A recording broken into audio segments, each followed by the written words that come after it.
적인 찬양 감사드립니다. 오늘은 큰 비를 내리는 기도라는 제목으로 하나님의 말씀을 나누려고 합니다. 지난주는 강경 젓갈 축제가 목요일부터 시작해서 오늘까지 일정이 진행되고 있습니다. 축제라서 그런지 어제 그제 거리를 다니다 보니까 평상시보다 많은 사람들과 차량이 오고 감을 보게 되었습니다. 지난 3월에 와서 한 8개월 있었는데 이제껏 가장 많은 사람들이 강경에 온 것 같습니다. 목요일 저녁에는 잠시 금강 거기 고수부지도 가봤습니다. 그전에는 완전히 그 황무지처럼 이렇게 넓어가지고 이제 빈터만 있었는데 완전히 거기를 먹거리와 볼거리와 또 즐길거리로 천막을 세우고 또 식당과 무대가 꾸며져 있는 것을 보게 되면서 그 전의 모습이 잘 떠오르지 않을 정도로 달라진 모습을 보았습니다. 그리고 여러 사람들이 지나가면서 하는 말들을 듣게 되었는데 뭐라 그러냐면 날씨가 좋아서 정말 다행이다. 비가 오지 않아서 감사하다. 이런 얘기들을 사람들이 하더라고요. 실제적으로 지지난주나 그 전처럼 계속 비가 왔다면 그 바닥이 진흙벌이 돼가지고 아마 행사하는데 많은 어려움이 있었을 것입니다. 감사하게도 이번 주는 하나님이 좋은 날씨를 주셔서 젓갈축제도 잘 되었고 어제 교회 청소도 깨끗하게 우리 성도님들이 또 주중에도 하셨고 어제도 하셨는데 너무 잘하셨어요. 그리고 곡식에 논에 있는 곡식들도 잘 여물 수 있는 그런 기회를 하나님께서 허락하신 줄로 믿습니다. 새벽마다 우리가 여러 가지 기도 제목 가지고 이제 기도하는 게 있는데 그 중에 한 가지가 뭐냐면 좋은 날씨를 주셔서 가을에는 추수를 잘할 수 있도록 해달라는 것인데요. 하나님께서 우리의 기도에 응답하신 줄로 믿습니다.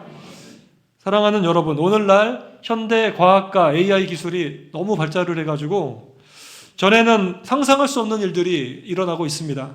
그럼에도 불구하고 날씨는 아직까지 사람이 주관할 수 없는 그러한 영역이죠. 지난 여름에 강원도 강릉 지역에 비가 오지 않아가지고 물이 모자르는 사태가 벌어졌습니다. 그래서 먹는 물이 어려워가지고 주변에서 물을 공급하기도 하고 큰 어려움을 경험했지요. 날씨가 조금만 가물고 이것이 좀 오래 간다 그러면 당장 우리가 살아가는 세상에 문제가 생기게 됩니다. 그렇다면 오늘 본문에 등장하는 이 아하방 시대에 무려 3년 6개월이나 비가 오지 않았던 그 가뭄의 시대에 얼마나 물 문제 때문에 사람들이 고생을 했겠습니까? 너무나 큰 문제로 인해서 상상할 수 없을 정도로의 어려움을 당했을 것입니다. 그런데 오늘 본문에서 마침내 3년 6개월 만에 큰 비가 내리게 됩니다. 3년 6개월의 가뭄이 끝나고 모든 사람이 기뻐할 큰 비의 소리가 들리고 큰 비가 내리게 되었습니다. 가장 어려운 문제가 해결이 된 것이죠. 오늘날 우리들에게 필요한 큰 비는 무엇입니까? 여러분이 오랫동안 정말 목말라하고 메말라진 여러분의 영혼의 갈망과 갈증은 무엇입니까? 오늘 엘리야의 기도를 통해서 이러한 문제의 해결을 받은 북이스라엘과 같이 저와 여러분 그리고 우리 강경제일교회 또 여러분의 가정마다 큰 비를 경험하는 축복이 함께 하시기를 주님의 이름으로 간절히 소망합니다. 첫째로 죄의 문제가 해결되자 큰 빗소리가 들리게 되었습니다. 어떤 죄가 이스라엘을 괴롭혔습니까? 그것은 바알과 아세라 우상을 섬겼던 아합과 이세벨의 주도 아래 여호와 하나님을 믿는 자들을 죽이고 박해했던 그리고 바알과 아사레를 믿도록 강요했던 이 나라의 정책 그리고 거기에 따라서 양다리를 거치고 눈치를 보고 있었던 백성들의 그러한 믿음 없음 이런 여러 가지 죄가 있었기 때문에 하나님께서는 3년 6개월 동안이나 비가 오지 않도록 그렇게 막으셨습니다. 벌이 내린 것이죠. 그런데 우리가 지난주에 봤지만 갈멜산에서 450명의 바알 선지자와 엘리야가 영적 전쟁을 벌였고 하늘에서 여호와 하나님이 불을 내려 주셔서 그 하나님의 능력을 보고 이스라엘 백성들이 양다리를 거치다가 여호와 하나님이 정말 하나님이다. 여호와가 하나님이다. 그렇게 백성들이 엎드려 외치게 되었고 그들이 그제서야 마음을 정하게 되었습니다. 바알과 여호와 사이에서 양다리를 걸쳤던 그들이 이제는 우리는 여호와 하나님만을 믿겠다 이렇게 하면서 엘리야의 지도를 받고 450명의 바알 선지자들을 기손 시내에서 다 죽이는 그런 일이 있었죠. 이것은 매우 중요한 일이었습니다. 백성들이 그들의 하나님을 믿지 못했던 잘못을 회개하고 다시 하나님만을 믿겠다고 하는 그런 결단의 순간이었기 때문입니다. 이와 같이 하나님과 백성 사이를 가로막고 있었던 이 우상 숭배의 죄의 문제가 해결되자 그제서야 엘리야 선지자는 그 다음 단계를 기대할 수가 있게 되었습니다. 그것이 바로 큰 비가 내리는 것이었어요. 사랑하는 여러분, 저와 여러분의 삶에도 오랫동안 해결되지 않고 있는 문제, 갈급한 문제가 있다면 먼저 나와 하나님 사이에 막혀있는 죄는 없는지를 우리는 한번 돌아봐야 됩니다. 내가 과연 양다리를 걸치고 있는 것은 없는지, 우상을 섬기고 있는 것은 없는지 우리가 확인해 봐야 합니다. 항상 우리에게 내리시는 성령의 큰 비, 은혜의 단비, 말씀의 은혜, 부흥의 큰 비는 우리의 죄 문제를 해결하면서 그 다음에 우리에게 찾아오는 것이기 때문입니다. 1907년 우리나라 평양 대부흥 운동이 있었는데 거기에 대한 많은 자료가 있는데 우리가 익히 알고 있는 것이 있습니다.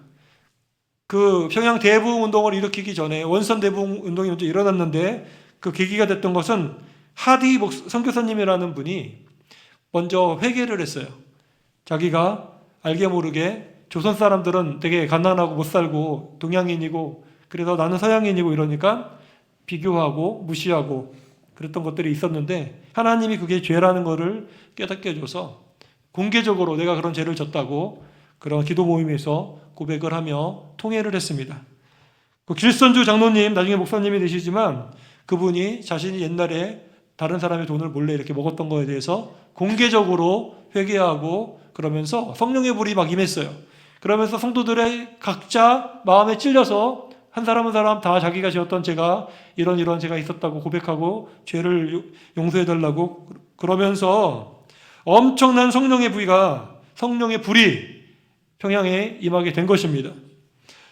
그리고 놀라운 부흥의 물결이 평양 대부흥 운동을 통해서 북한 전역을 덮었고 그런 부흥의 역사가 지금까지 우리나라 대한민국의 부흥의 큰 밑줄기가 되고 있는 것입니다.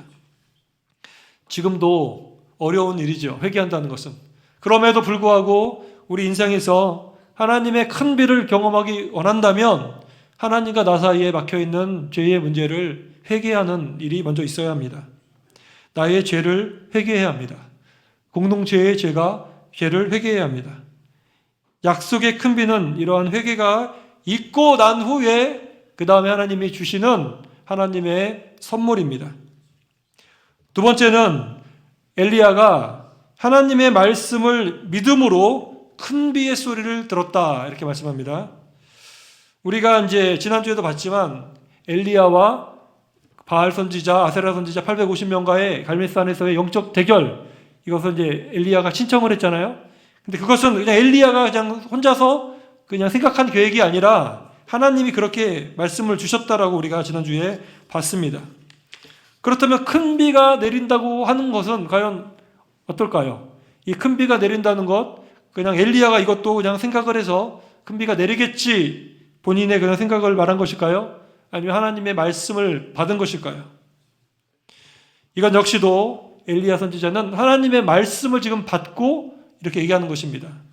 열왕기상 18장 1절 앞에 있는 부분이죠. 같이 한번 읽어보겠습니다. 시작. 많은 날이 지나고 제3년에 여호와의 말씀이 엘리야에게 임하여 이르시되 너는 가서 아합에게 보이라. 내가 비를 지면에 내리리라. 아멘. 할렐루야. 엘리야 선지자는 3년 동안 숨어 있다가 나타났는데 1절의 말씀처럼 아합에게 보이라. 내가 비를 지면에 내리리라. 하나님의 약속을 받고 아합을 만난 것입니다. 갈멜산에서의 영적 전쟁도 응답을 받고 진행된 것이고, 이 일이 끝났으니까, 죄의 문제가 해결됐으니까 이제는 하나님이 비를 내려주실 것이다. 엘리야는 그 말씀을 근거로 확신을 하게 된 것이죠. 그래서 41절을 보면 그 바알 선지자를 죽인 다음에 이렇게 아합에게 말합니다. 엘리야가 아합에게 이르되 올라가서 먹고 마시소서, 큰 빗소리가 있나이다 그랬어요. 이 소리는 물질적인 소리가 아닙니다. 물리적인 소리가 아니에요. 뭐 진짜 뻑뻑뻑 울린 게 아니라 영적으로 민감했던 엘리야의 심령 가운데 이 큰 빗소리가 들린 것입니다. 하나님이 말씀하신 약속이 있었고 또 엘리야가 그 말씀을 분명히 믿었던 것입니다. 여러분, 저와 여러분에게 주신 이 하나님의 말씀을 우리가 믿는다는 것은 바라는 것들의 실상이요 보이지 않는 것들의 증거임을 믿으시기를 바랍니다. 예를 들어 며칠 전에 장례가 있어서 아산병원에 우리 목사님들과 장로님과 같이 권사님과 다녀왔는데요. 김순신 권사님 모친께서 105세의 연세로 소천하셨습니다. 자녀들이 권사님 포함해서 4분이신데 다 살아계시는데 86세, 84세, 81세 다 장수하시더라고요. 그래. 그 고인께서는 권사님이셨고 오직 믿음으로 사셨던 분이신데요. 우리 김순신 권사님 말씀을 들어보니까 이 돌아가시는 날에도 자녀들을 다 모아서 같이 대화도 나누고 점심 식사도 드시고 편안하게 잠을 주무시듯이 돌아가셨대요. 얼굴에 편안하게 그냥 걱정 근심 없이 환하게 빛을 내면서. 저는 장례 예배를 인도하면서 고인께서 천국에 가셨다는 사실을 조금도 의심하지 않았습니다. 왜냐하면 하나님이 약속하신 말씀이 있기 때문이죠. 주 예수를 믿으라 그러면 너와 내 집이 구원을 얻으리라. 예수님을 영접하는 자는 하나님의 자녀가 되는 권세를 주신다. 또 예수를 믿는 자는 멸망하지 않고 영생을 얻는다라고 성경 말씀이 분명하게 약속하고 있기 때문입니다. 말씀의 약속은 보이지 않는 증거입니다. 바라는 것들의 실상입니다. 천지가 우리가 하나님이 만드신 것 어떻게 만드셨는지를 알 수 있는 것도 말씀에서 하나님이 말씀으로 만들었다고 하셨기 때문에 우리가 믿는 것이죠.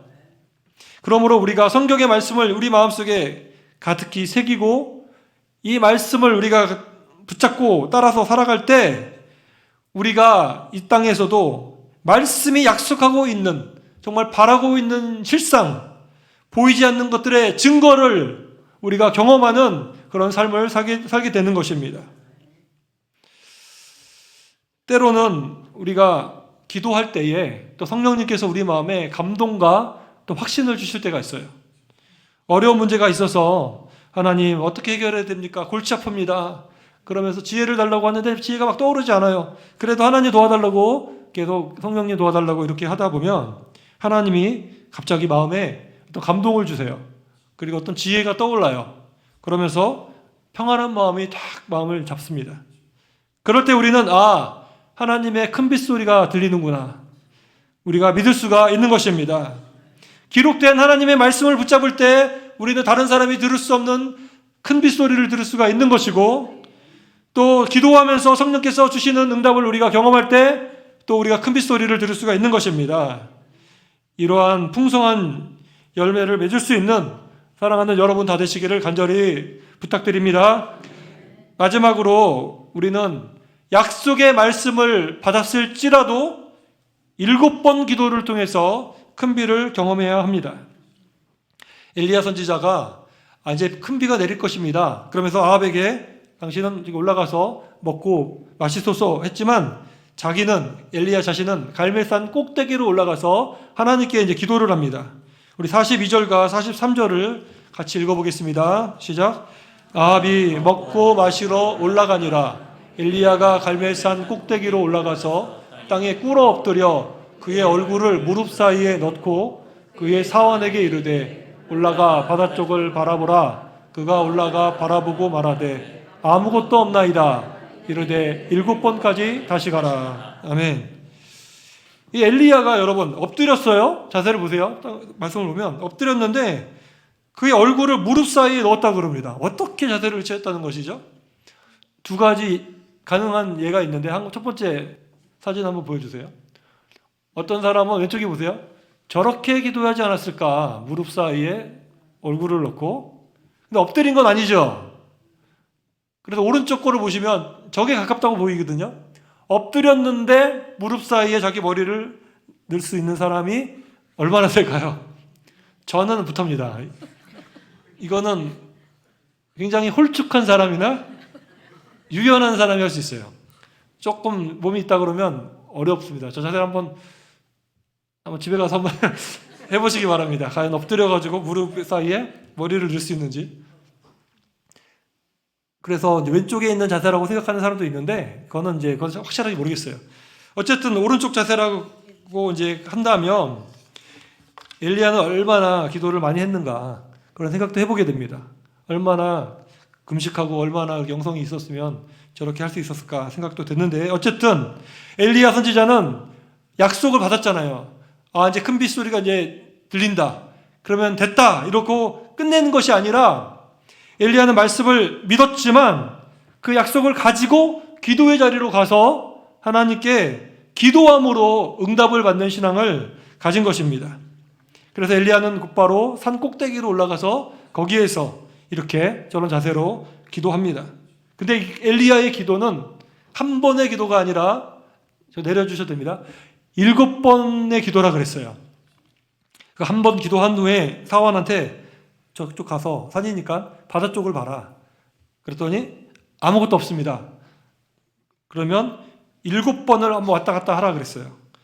그동안 계속 엘리야는 기도하는 거죠. 왔다 갔다 하면서 마지막 7번 갔다가 뭐라 그러냐면, 저기에 작은 손만한 구름이 일어나고 있습니다. 그렇게 이제 한 거예요. 엘리야가 7번 기도를 하고 사환을 보냈다는 그것은 끈질긴 기도라는 겁니다. 간절한 기도라는 거죠. 그리고 반복적인 기도가 중요하다는 것을 우리에게 보여주는 것입니다.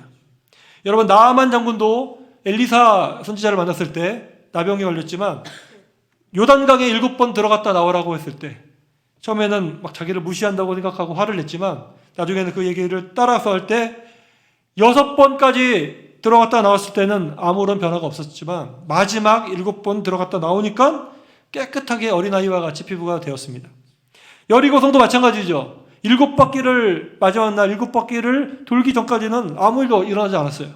마지막 7바퀴를 돌고 함성을 외치자, 나팔을 불자 성이 무너져 내렸습니다. 이번 엘리야도 마찬가지예요. 사환이 6번까지 갔는데 아무 일이 없었어요. 그러나 7번째 갔다가 오니까 드디어 바다에서 사람의 손만한 작은 구름이 일어나는 것을 보았습니다. 엘리야는 그것을 듣고 저거는 하나님의 큰 비의 구름이다. 이렇게 확신을 가졌어요. 그래서 그는 사환을 아합왕한테 보내서 이제 큰 비가 내리기 전에 왕이여 어서 가십시오. 안 그러다가는 그 계곡에서 물이 갑자기 불어버리면 오도 가도 못하는 어려움을 당하니까 빨리 가라고 이렇게 하는 것입니다. 여러분, 엘리야 선지자는 7번까지 기도하는 그러한 끈질긴 기도의 사람이었습니다.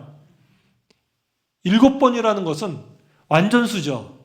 정말 어쩌면 7번까지 엘리야가 사환이 왔다 갔다 해도 아무 일이 없었더라도 아마 엘리야는 포기하지 않고 또 갔다 오라고 했을 것 같아요.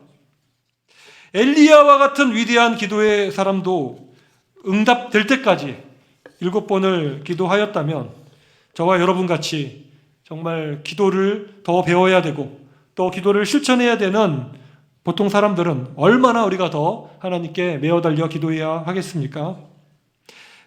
말씀이 주어졌기 때문에 엘리야 선지자는 포기하지 않고 기도할 수 있었습니다. 하나님께서는 기도를 통해서 주신 말씀이지만 기도를 해야지만 하나님이 또 일하신다는 것을 알았기 때문에 엘리야는 7번을 연속해서 기도할 수가 있었습니다. 우리의 기도가 이러한 끈질긴 믿음의 기도가 되기를 바랍니다. 하나님의 말씀이 기초가 된 우리 기도가 되어야 됩니다. 또 성령의 감동이 있는 기도가 되어야 합니다. 말씀을 믿음으로 끈질기게 우리가 기도해야 합니다. 응답의 확신을 가지고 기도하되 포기하지 않는 기도가 되어야 하겠습니다. 그와 같이 기도하자 드디어 큰 비가 쏟아지기 시작합니다. 우리 45절을 같이 읽어보겠습니다. 45절 시작. 조금 후에 구름과 바람이 일어나서 하늘이 캄캄해지며 큰 비가 내리는지라 아합이 마차를 타고 이스라엘로 가니. 아멘. 엘리야의 7번 기도의 응답으로 갑자기 조그만 구름이 큰 구름이 돼서 바람과 구름이 일어나고 큰 비가 이제 막 내리기 시작했습니다. 하나님의 계획이 있으시더라도 그것을 실제로 옮길 수 있도록 하는 것은 또한 우리의 기도입니다. 큰 비가 필요한 우리 교회와 가정과 여러분의 사업과 직장과 질병의 문제에 이르기까지 우리는 포기하지 않는 7번의 기도를 해서 큰 비의 응답을 받아야 합니다. 우리가 복음의 사역을 위해서 한마음이 되자. 나보다 남을 더 낮게 여기자라고 하는 빌립보서 말씀을 우리가 지난주까지 봤습니다. 그리고 새벽 예배 때 우리가 제일 첫 번째로 기도하는 제목도 여기에 있어요. 복음의 사역을 위해서 우리가 한마음이 되고 나보다 남을 낮게 여기고 서로 섬기자라고 하는 그런 제목을 가지고 기도하고 있습니다. 언제까지 메마른 가뭄과 같이 시들은 모습으로 우리가 신앙생활을 하겠습니까? 이제는 큰 비가 내려야 될 때입니다. 하나님의 말씀은 큰 비가 내리기 전에 우리 자신이 하나님 앞에 회개가 있어야 되고 또 서로 용서가 있어야 되고 화해가 이루어져야 된다고 여기저기서 말씀합니다. 이제 때가 멀지 않았습니다. 반드시 큰 비가 내릴 것입니다. 하나님께서 일하실 것입니다. 하나님의 뜻이 이루어지실 것입니다. 우리가 그 말씀을 붙잡고 엘리야처럼 기도한다면, 끈질기게 기도한다면 7번의 기도를 통해 저와 여러분과 우리 교회와 가정에 놀라운 하나님의 응답이 임할 줄로 믿습니다. 엘리야 선지자가 이 큰 비가 내리자 또 성령의 충만함을 더 받았다고 말씀하고 있어요. 46절에 보면 여호와의 능력이 엘리야에게 임해서 엘리야가 갑자기 막 뛰어가는데 말이 끌고 가는 게 마차잖아요. 아합은 마차 타고 가고 있는데 엘리야가 마차보다 더 빨리 뛰어서 그 마차 앞에서 이스라엘까지 달려갔다라고 말씀하고 있습니다. 이건 어떤 의미일까 생각을 해보면 마치 이 엘리야 너무 좋은 거예요. 불이 내렸죠. 큰 비가 내렸죠. 이제는 아합이 돌아가기만 하면 이스라엘이 변화가 되겠구나라고 하는 기대감. 아합이 다 봤잖아요. 하나님 일하시는 거. 이렇게까지 봤는데 아합이 이제는 달라지겠지. 이스라엘 백성들이 이제 하나님께로 돌아오겠지. 충만해가지고 지금 성령이 또 감독까지 오니까 그 능력을 가지고 막 뛰어가는 겁니다. 개선 장군처럼 뛰어가는 거예요. 아합을 존중하면서 뛰어가는 겁니다. 하지만 우리가 뒤에 보면 나오겠지만 또 바로 그렇게 되지는 또 않죠. 큰 시험에 빠지게 되는 그런 또 어려움도 만나게 됩니다. 하지만 어쨌든 이 마지막에 엘리야가 달려가는 장면은 하나님의 정말 오랫동안 기다렸던 3년 6개월 동안 기다렸던 정말 그 기도하고 기도했던 그 응답이 일어났던 그 즐거움이 엘리야의 몸을 통해서 보여주고 있는 장면이라고 우리가 보게 됩니다. 사랑하는 여러분, 오늘 우리에게 필요한 큰 비가 임하도록 함께 기도하기를 원합니다. 이미 말씀 안에는 답이 다 주어졌고 약속이 주어졌습니다. 죄를 회개하고 말씀을 붙잡고 7번 끈질기게 믿음으로 기도하는 교회와 성도에게 하나님의 큰 비가 쏟아지게 될 것입니다. 오늘도 이러한 빈들의 마르풀 같은 우리 심령에 성령의 단비가 가득가득 내려오시기를 주님의 이름으로 간절히 소망합니다. 찬양 부르고